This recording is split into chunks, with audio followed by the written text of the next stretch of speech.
Hello, Dr. Carafano. Oh, Professor Papiani, thank you so much for coming up to the station to do your investigation. I'm really excited to get a chance to record this for our students back on Earth. That would be really nice to share the information we're finding here on the moon with students back on Earth. But I also enjoy just coming up to the Space Gate Station because, I mean, who can beat this view? Yeah, I know. I never get tired of it. You know, it reminds me, I was reading a while back about Buzz Aldrin, and he was talking about that when Neil Armstrong first stepped on the moon, he called back to him and told him that what he saw was a magnificent view. To which he responded, magnificent desolation. I can't argue with that. So tell me about what you found on the moon. So let's flash back for a second. 2008, the Indian Space Center sent up Chandrayaan-1, and it was a probe that took high quality pictures. And that was able to show that the southern pole had very thick, dense ice. We had some ice in our craters, and the northern pole had some more spread out. So we've gone and we've settled in the southern pole of the moon. Right. So remember that the ice on the North Pole is too diffuse to support the colony. That's why we went to the South Pole. However, I just heard that you had an expedition to the North Pole to investigate the ice. What did you find? Yeah, that was quite an adventure in itself. The lunar North Pole was a very interesting place. When we got up there, we grabbed some ice samples to send back to Earth and also to do some research on today with your students here in Space Gate. Wow, I heard you found some organic material. I just can't even consider what it would mean to find life on the moon. Well, that would be really exciting. We have to do a proper investigation first to make sure it's not some space trash that prior lunar colonists or just us left. Well, I completely understand, and we will do everything we can to help you in your investigation. And that includes having you work with one of the greatest computer systems ever developed by humankind. Yes, I've heard very good things about your AI system, Aurora. I can't wait to work with her. Dr. Carafano, the airlock door has completed its cycle and you may enter when ready. Thank you, Aurora. Well, Professor, after you. Thank you, Dr. Carafano.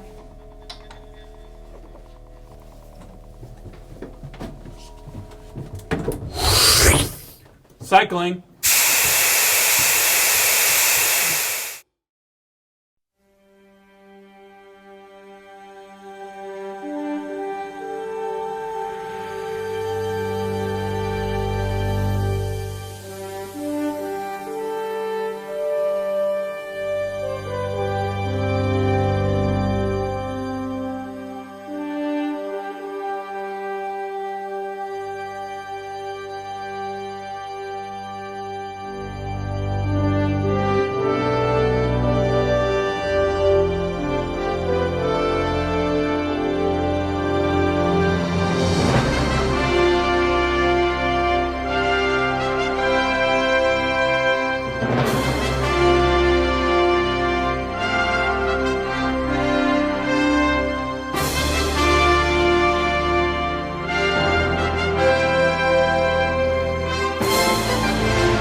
Welcome, students, to Episode 2 of Space Gate Station.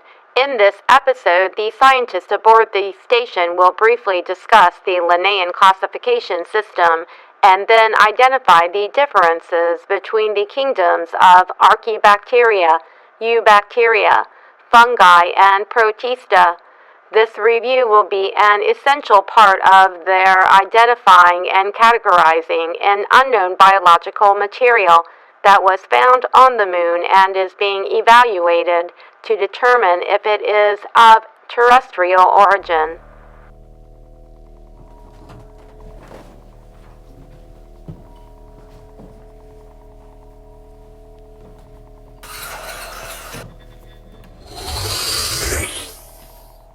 Chief Engineer Walker.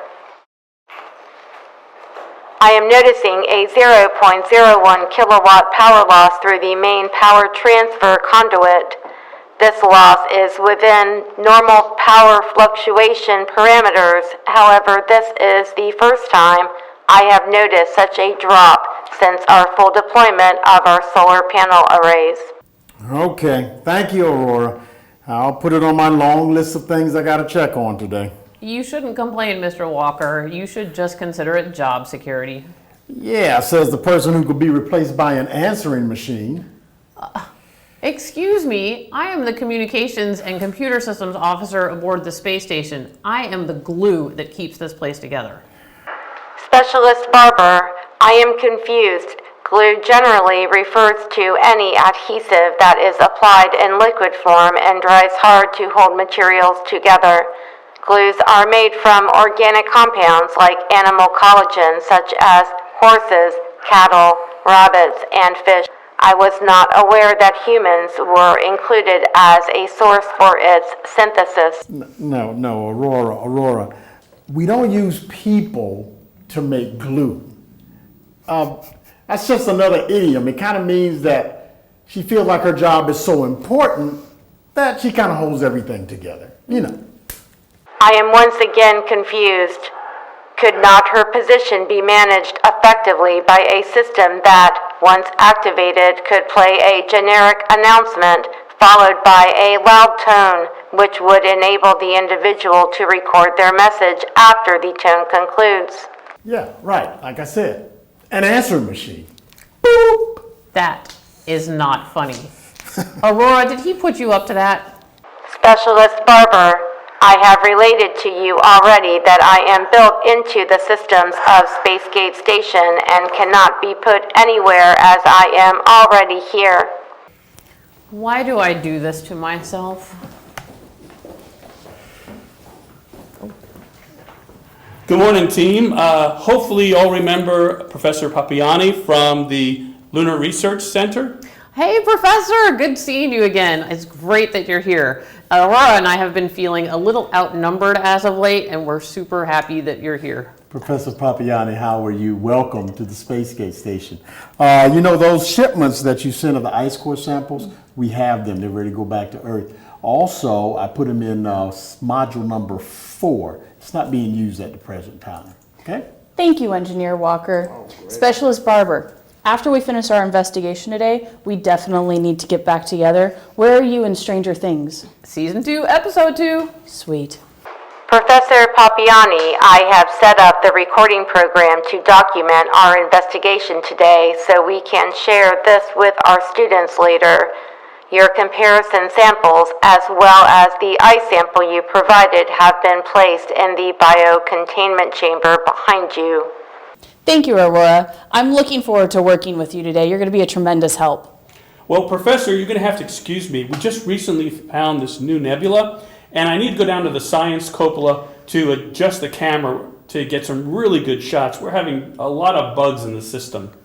Bug, an arthropod from the order of Hemiptera, and especially its suborder Heteroptera.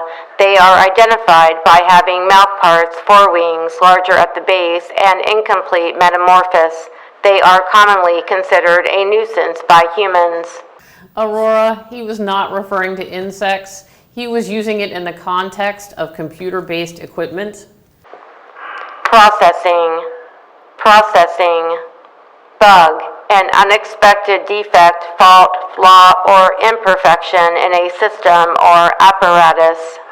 Hey, she really needs to work on her idioms. Yeah.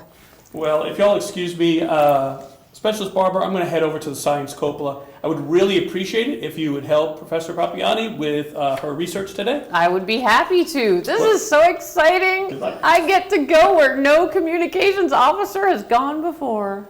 Okay, if you two have any problems, just let me know. I got to go into the probe station and do some work on my digital output systems, okay? Will do. All right, Thank you, Engineer Walker. Specialist Barber, would you mind working the digital microscope and adjusting it for me? Absolutely. I could take a break from taking messages. I mean, being the glue that keeps the station together. Okay, thank you. I have initiated our recording, Professor Papiani. We have been live for 32.07 seconds. Thank you, Aurora. Welcome, students. My name is Professor Papiani, and I am the Chief Exobiologist for the Lunar Research Base. Today, what we're going to be looking at is classification. In particular, in the classification of the biological material that we found in some of the polar ice caps. But before we get into that, we first need to know how we classify organisms. And that system is called the Linnaean system. Aurora, can you please explain what the Linnaean system is? The Linnaean system consists of a hierarchy of taxa from the domain to the species. It is based on similarities in obvious physical traits. In this system, each species is given a unique two-word Latin name. Thank you, Aurora. Domains are the first of the hierarchy system. Can you explain to us what domains are, please? Domain is the first level of the Linnaean classification system. There are 3 domains: bacteria, archaea, and eukaryotes. Organisms are classified by their basic cell type. Thank you, Aurora, for the explanation on domains. The second classification layer is in kingdoms. Aurora, can you please explain what the kingdoms are for us?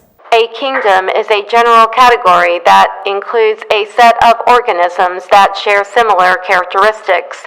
The organisms in each kingdom are considered biologically distinct from the others. The 6 kingdoms are Archaebacteria, Eubacteria, Fungi, Protista, plants, and Animalia. Thank you, Aurora. For our classifications that we're going to be doing today, in my initial observations, I noted that what's in the ice cannot be from Kingdom Animalia or Kingdom Plantae, so we will focus mainly on the other 4 today. Specialist Barber, could you please go to the first Petri dish? I've almost got it. You're good to go. Thank you. Here we see our Archaebacteria kingdom, and our sample that we have here is the Heliobacterium. Aurora, could you please classify why this organism is in the Archaebacteria kingdom, please? Archaebacteria are the oldest known living organisms. They are single-celled and thrive in extremely hot boiling water found in environments like volcanic thermal vents in the ocean and hot springs like the geysers at Yellowstone Park. Some species also live in very salty environments, such as the Dead Sea and the Great Salt Lake. Thank you, Aurora. The other thing to note is that Archaebacteria are prokaryotic cells. Aurora, can you classify what prokaryotic is, please? Prokaryotic are unicellular organisms that lack organelles or other internal membrane-bound structures.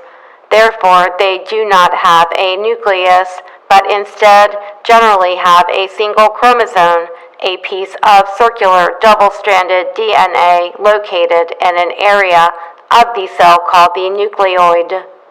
Thank you, Aurora. Now we can see, looking at our organism here, in this upper right-hand corner, we can see where the nucleoid is. It's that really dark spot.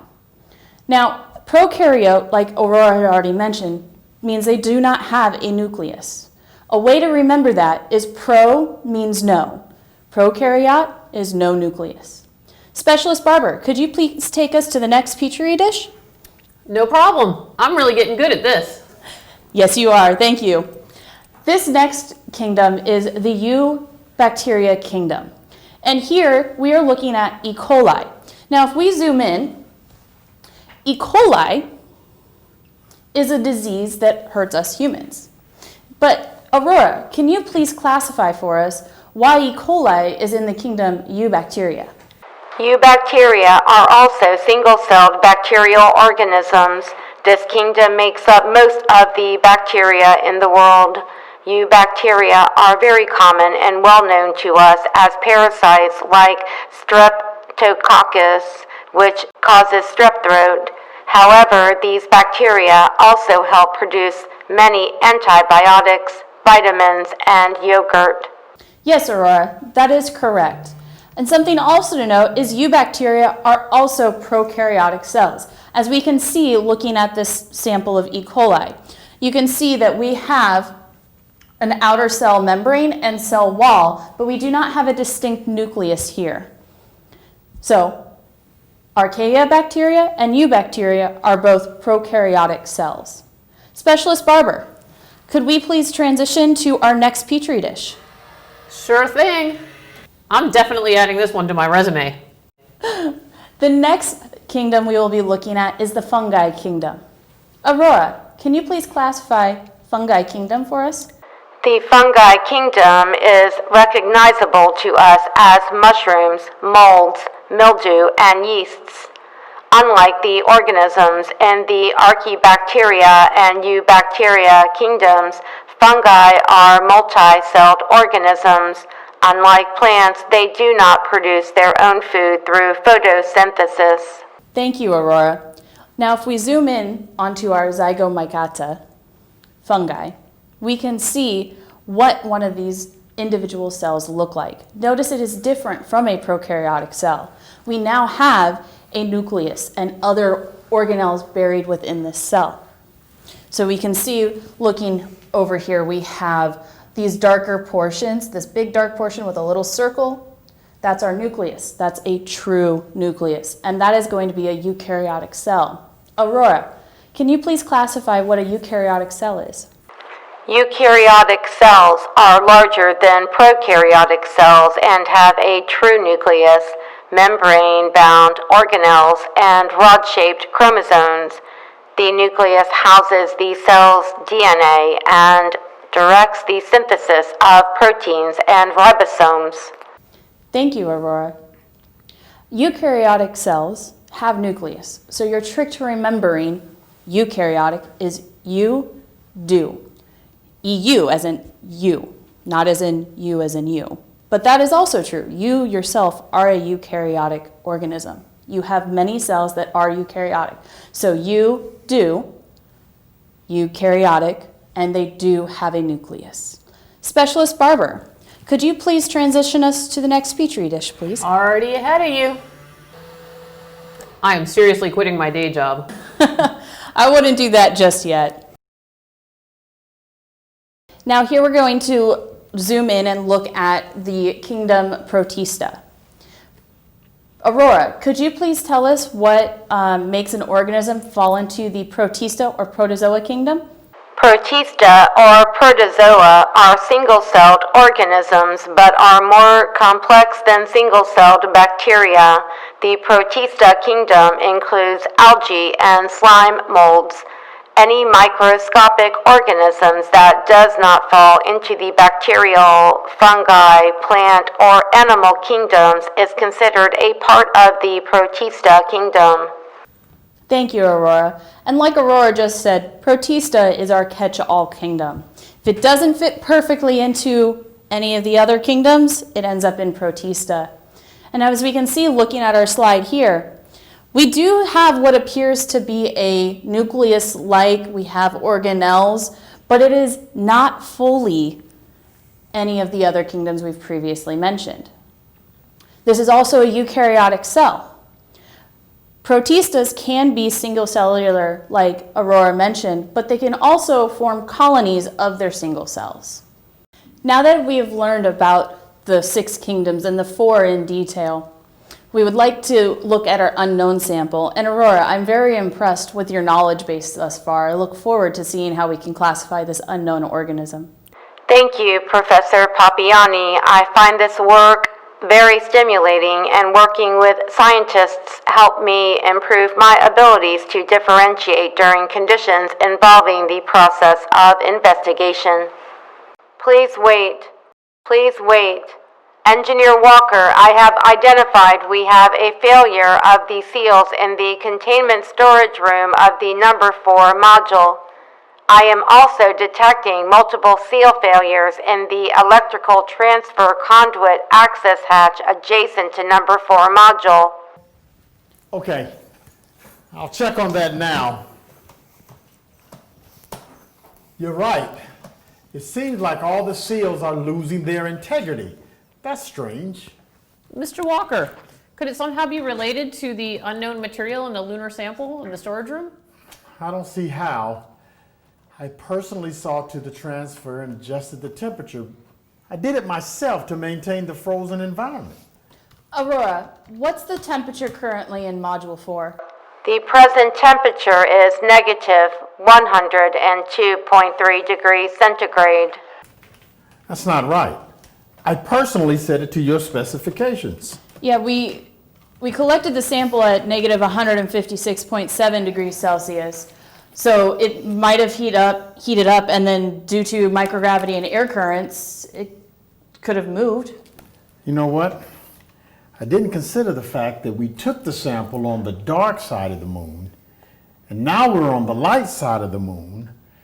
So that additional direct light might have heated up the sample. How about we stop discussing how it happened and try to figure out how to solve this problem? This material is literally eating the space station right now. Danger, Mr. Walker, danger. I have detected an electrical failure in the transfer conduit. Okay, she is right. You two better figure this out. Otherwise, this whole ship is going to fall apart. Specialist Barber, can we pull up that unknown sample, please, real quick, and we'll see if we can identify it?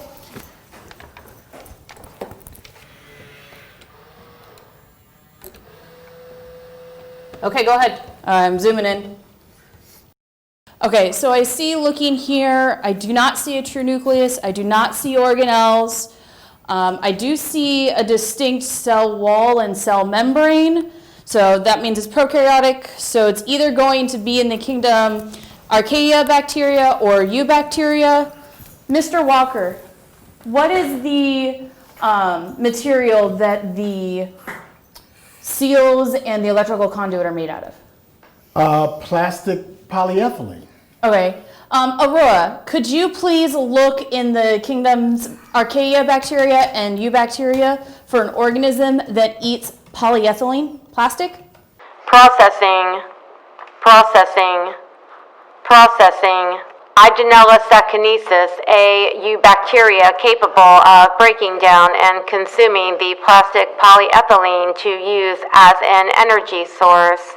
This material was commonly used by early lunar colonists to reduce plastic refuge before being disposed of on the lunar surface. I knew I recognized this bacteria. We used to use it a long time ago. It's a bacteria that eats plastic, and it just became too much to control, and it started eating the spacesuits. So we had to dispose of it, and we chose the poles. I'm really enjoying this history lesson, but can we keep it from eating the space station?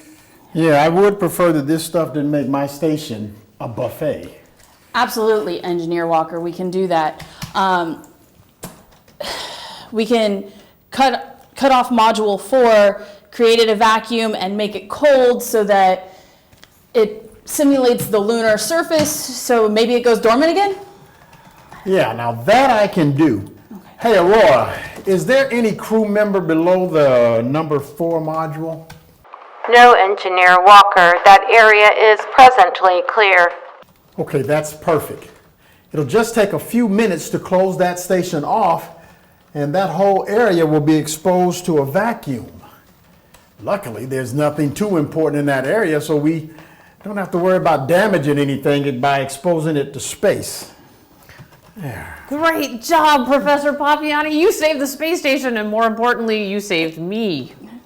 I think it's pretty amazing how important science is when it comes to solving problems. Well, that's what science is all about, solving problems. Well, yeah, but I am kind of sorry that your discovery ended up being just part of the garbage that was left by those who came before us. It happens, but at the same time, our students have learned a valuable lesson here, that science helps solve problems, and that we learn from our history, and that our classification system helped solve our history problem today and saved us. Well, then I guess it was all worth it. Yeah. Well, Okay, is someone going to explain to me why all the lights are out in the station?